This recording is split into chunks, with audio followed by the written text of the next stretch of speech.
Okay, imagine this. You wake up totally confused, jagged scratches on your hands, your face. You just feel this lingering terror, and there's a voice, like an echo whispering, die. That's quite the starting point. It's where we find Chloe Pennock, Mm. and it really sets the stage for this deep dive. Exactly.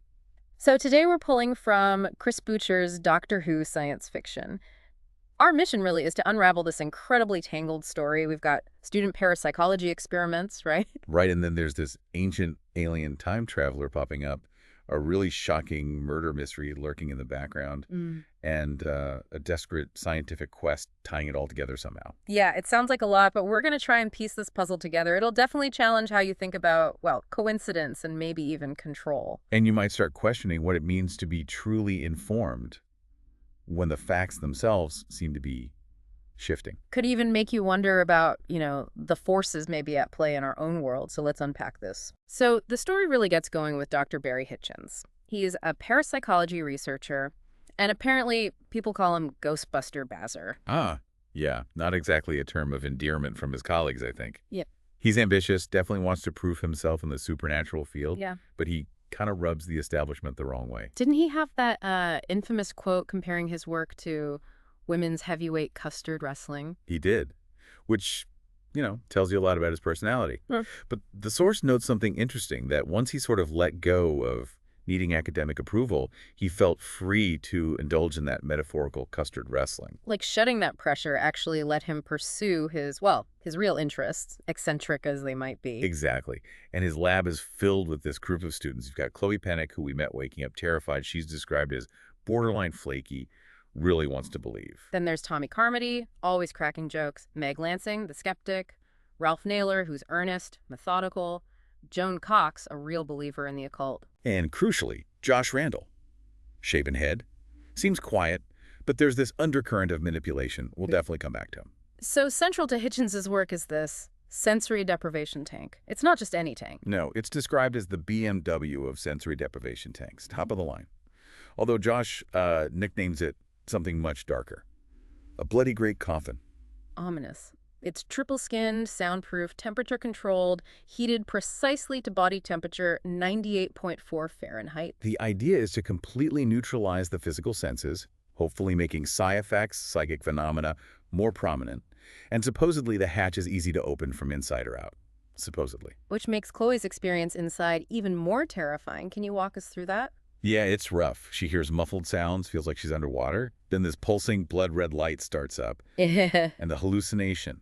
She thinks blood is pouring out of her own body. Then that voice again. And voice again screaming, "Die forever in my darkness, bitch." Just absolutely horrific. But Hitchens has an explanation for the blood, right?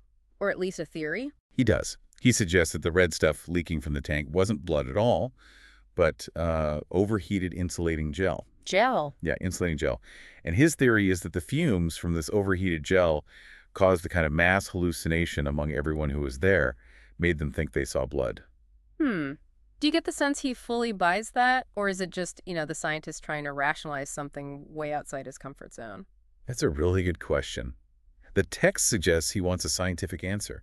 Despite the Ghostbuster Bazzer thing, he's still grounded in trying to explain things rationally.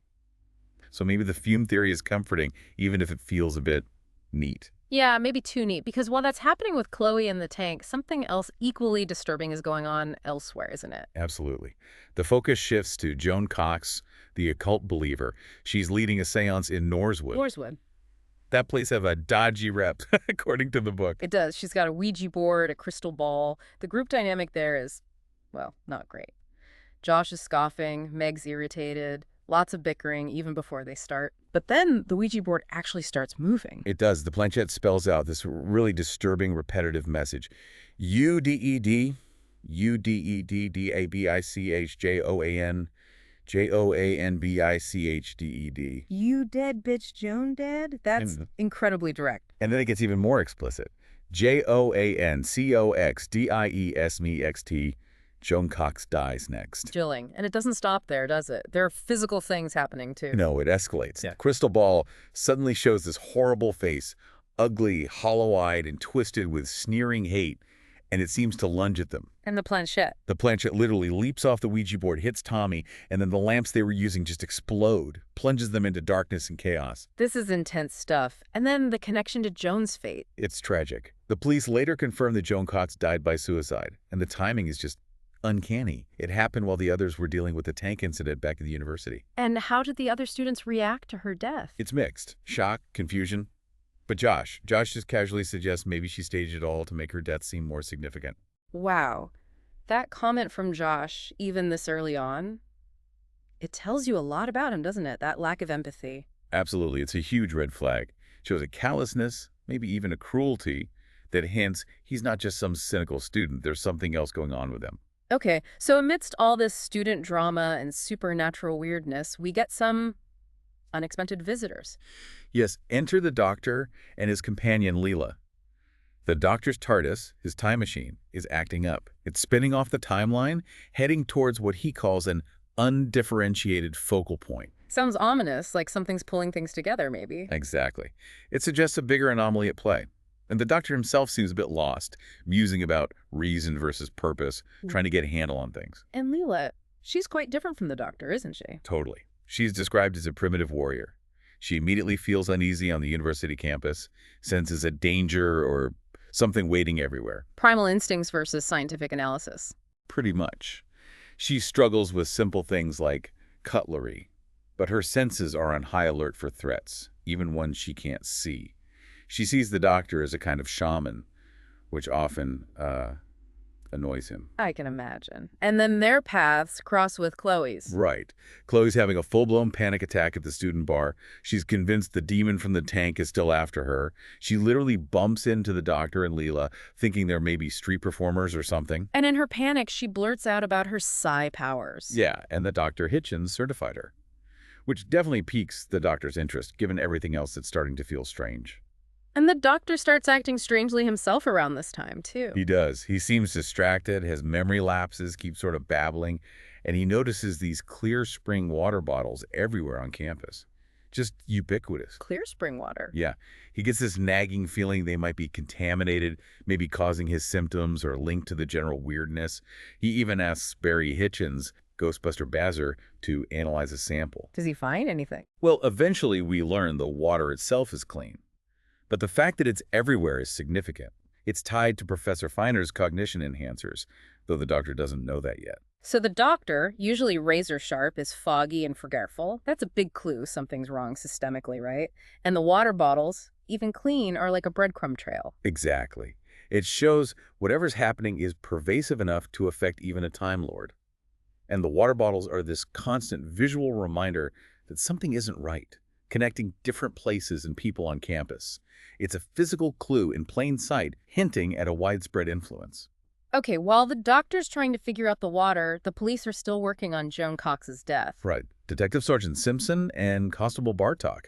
They dig into her background, find out about her occult interests, and crucially, learn about that seance in Norswood. And that seance connects to something much older, doesn't it? It does. This is a huge revelation.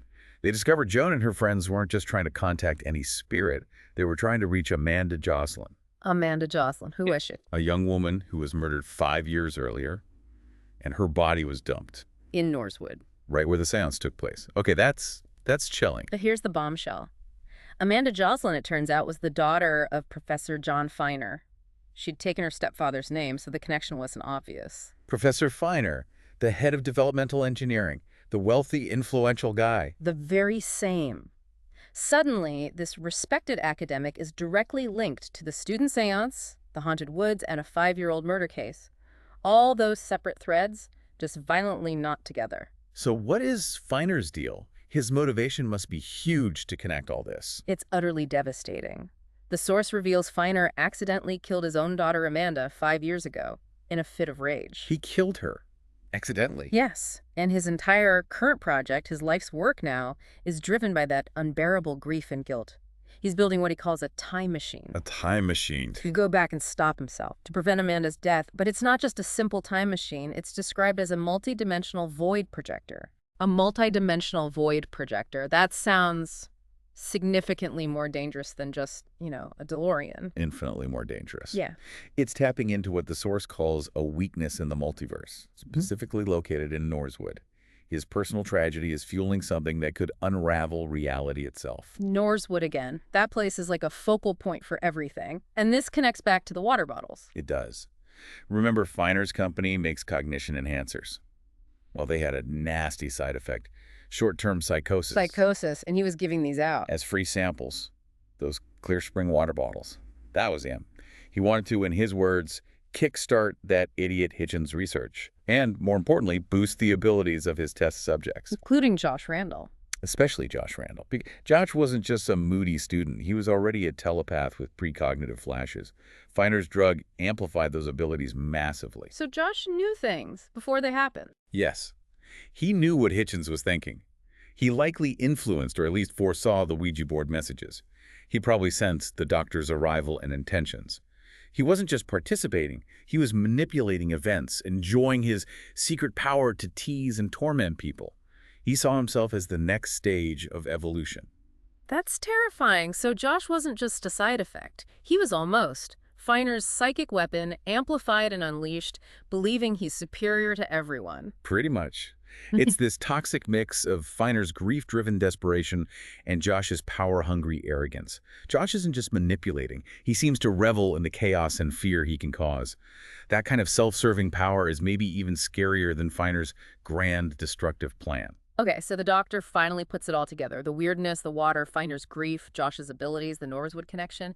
He realizes Finer's machine isn't just trying to change the past. It's creating this multi-dimensional void that could destroy everything. Right. It's suddenly a race against time on a cosmic scale. The doctor has to stop Finer, but he also needs to find Leela. Where did Leela go? She followed her instincts. She went off on her own to find the source of the demon she kept sensing, the source of her fear, which leads her, inevitably, to Finer. In his secret lab. Exactly. This hidden underground bunker, a former nuclear bomb shelter, apparently accessed via security checks, and a weird escalator. Very dramatic. And Leela confronts him. She does. She recognizes him immediately as the demon face she saw in the crystal ball, the presence she felt in the woods. And despite her fear, her warrior training kicks in. She faces him down. Meanwhile, the doctor arrives for the final confrontation. Yes. He confronts Finer, who finally breaks down, confesses everything, killing a man in the machine, the desperate plan to undo it all. And Josh is there too. Josh is there. He's described as Finer's murderous acolyte. It's even suggested that Josh put the darkness in Finer's mind, maybe even pushed him towards the murder, or perhaps Josh kills Finer himself in the chaos. The sequence is intentionally a bit hazy, this blur of grief, manipulation, and violence. It's hard to know who's truly responsible in that moment. It really is. And just as Finer hits the auto-destruct for his machine and sends the doctor plunging into this energy pulse tunnel, the TARDIS intervenes. The TARDIS itself. Yes, it materializes right in the path of the energy stream, acting like a transdimensional containment and semi-sentient control system. It essentially blocks and reverses Finer's machine. So it fixes things. It repairs the weakness in the multiverse that Finer was exploiting. It causes a sort of localized timeline shift. A timeline shift. So what happens to the reality they were just in? It seems to. Cease to exist for them. The proof is on the TARDIS view screen. The Doctor and Leela see themselves arriving just moments earlier. The timeline where Finer activated the machine and plunged the Doctor into the tunnel is gone, overwritten. Wow. So what happens to Finer in this new reality? In the timeline that now exists, Finer seems to be back before the final confrontation in the bunker. The machine wasn't fully activated in a way that caused cosmic damage. He's left only with the terrible memory of murdering his daughter. And the final scene described is him calling the police. To confess. To confess. His words are, "My name is John Finer, and I've murdered my daughter." He's facing his original crime, without the universe-altering machine complicating things. A tragic end, but maybe facing the truth. So wrapping this up, we've gone from student experiments to a potential universal collapse, all stemming from one man's unbearable grief. Yeah, his attempt to rewrite history, tangled up with psychic powers, occult dabbling, and this manipulative figure in Josh Randall. It almost tore reality apart. It really shows how personal tragedy, when combined with power and obsession, can have cosmic consequences. It leaves you thinking, doesn't it, about the temptation to change the past. That quote you mentioned earlier from Professor Parnaby. How can you travel through time without a memory of the time through which you have traveled? It raises huge questions about identity, about responsibility. If you could change the past, what does that do to who you are? And the final thought this deep dive leaves us with is really that question directed at you, the listener. If you had that power, the power to change yesterday, would you use it, even knowing you might risk tomorrow? And maybe the scariest part, would you even remember what you'd altered? Or would you just be living in the consequence, unaware of the choice you made? Makes you think.